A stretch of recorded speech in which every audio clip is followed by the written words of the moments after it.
thôn tí con bé admin này cho bật chong bò chong bay pon bò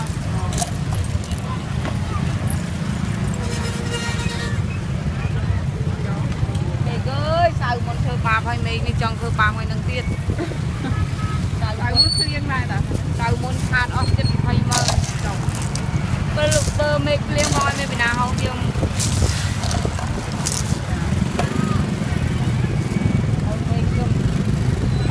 hay mới đăng tải cho mới nó trong tươi một chút cho mấy con rồi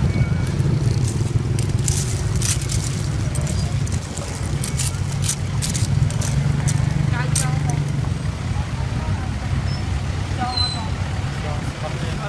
cho mày dây bông cha mày đã đọc cái đó đón chắc mẹ tê ạ đâu cả thôn pi quan phải không? Pi quan vòng pi ban không vòng pi quan đây không nó có tốn ban đặc khó không pi nhầm chắc cái đam mà đam đâm mà kìa còn cái làm vòng còn ban tao muối nó không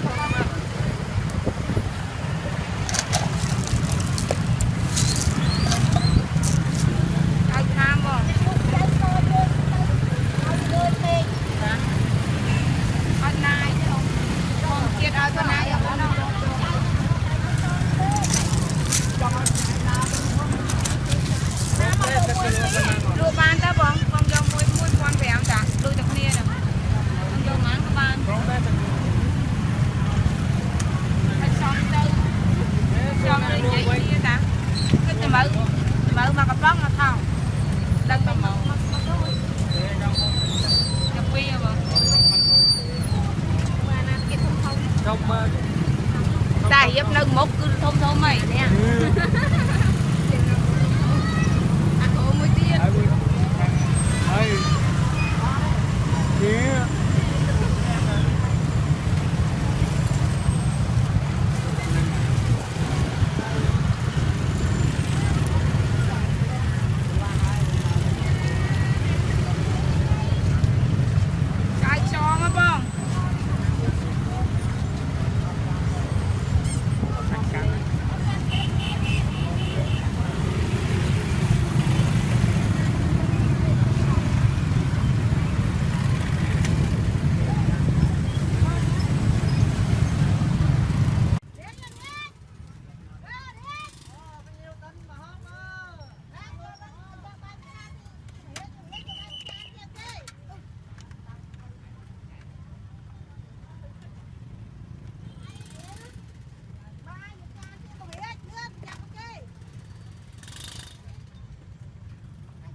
do đâu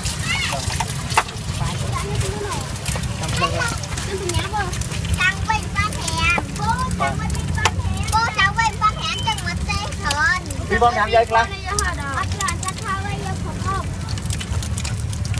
Chẳng bình con hẻm Do chẳng mất tê thờn Chẳng bình con do đâu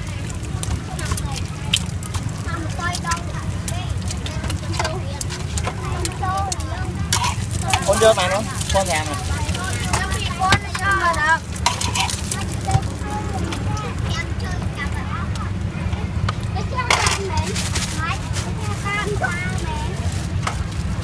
Con dơ mà thôi.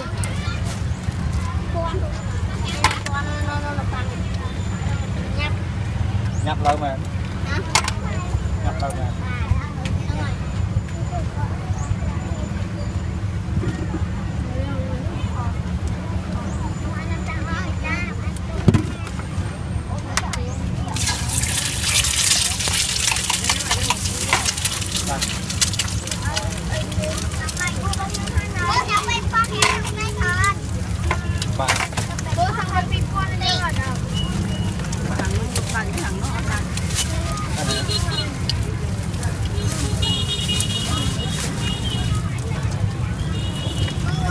Đấy có thấy không? Hả?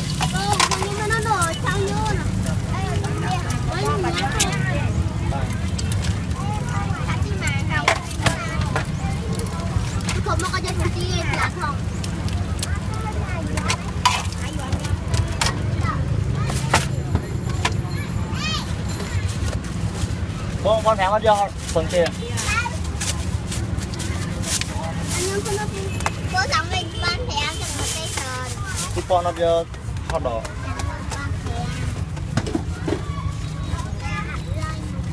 Đây con thèm.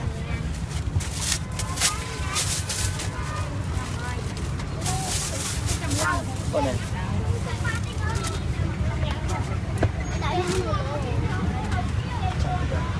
Sống mình con thèm chẳng một cây sờn được thật ơi mất viên hả?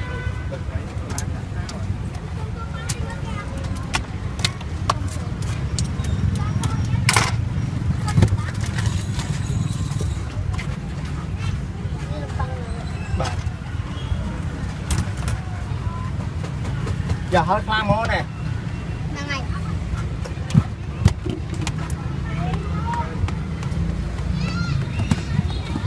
Nhưng giờ là tính ra đây cũng mà giờ cũng biết là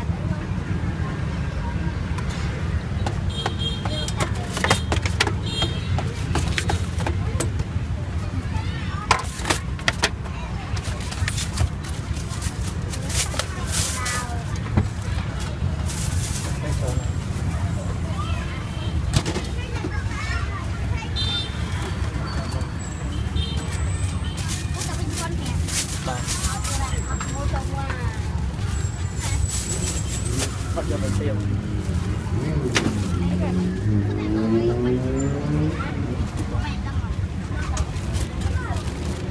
Ba trăm.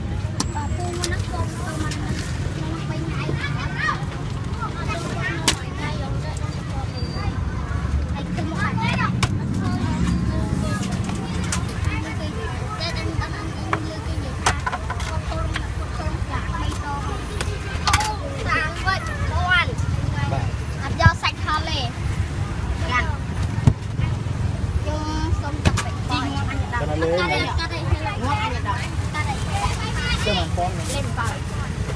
Bạn dập lại ấy. Cô vô một cô văn. Cô văn này.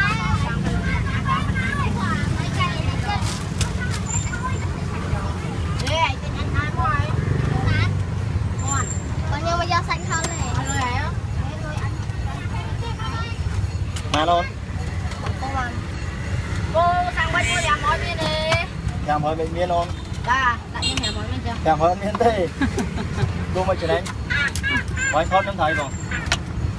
Còn. Qua miếng luôn làm mua nhưng mà tay chẳng.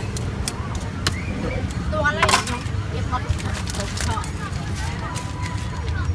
Còn dư được con vào rồi. Làm nào đây ạ? hay hay Đang ngồi phục cao đấy. lướt á lướt á Đưa bỏ họ đi. Bỏ họ. Ăn o ấy. Tăng cặp phải áo ăn o thì Bà dương thọt vừa món thả bông luộc trắng hay tỏ trắng thọt mà tôi giả lè lạ phênh là năng như vậy sao ở tha dương trong thọt món dương hiện trong mà xa tới đỏ dương rồi trắng dương miền tây nam áp dương bạn này mà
จะกะแหมก้อนไปจะหึงบ่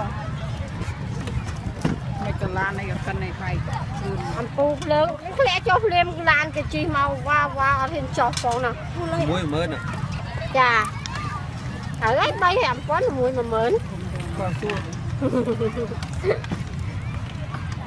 cha năng đã chúa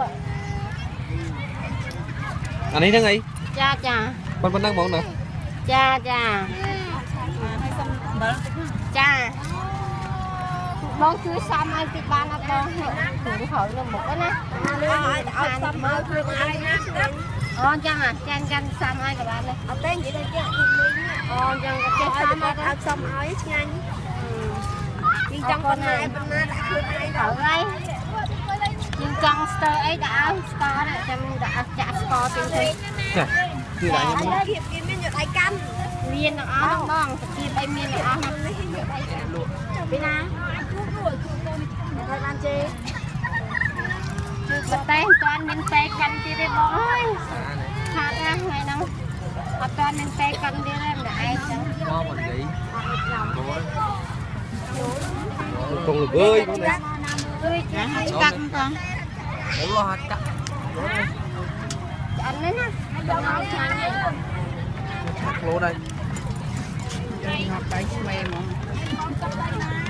hai tăng tên lại đã chuột đây đã muối này tập xiên đã muối chuột rồi đại á ấp chỗ bông ấp thêm bạch thay muối giờ đây ok dập dạy này tập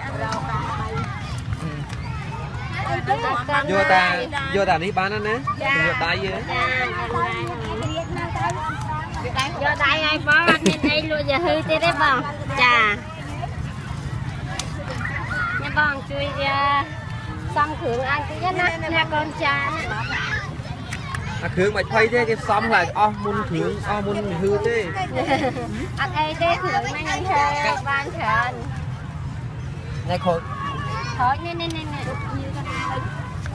thôi ma còn nhầm tinh lơ ra nhầm tinh ai khoa hết đấy còn tinh của ma là khôi ăn chuối thôi thôi các bạn tin chẳng hạn này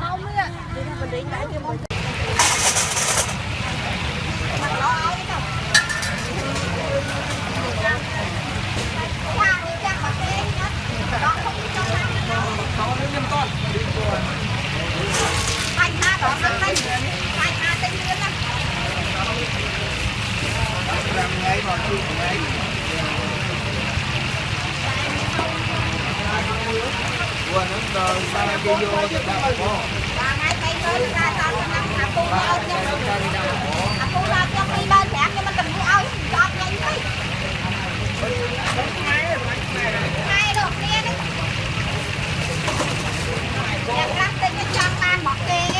Con đấy. con ta còn lấy trang cái con ma con chạy nói cái cây mau không thế mà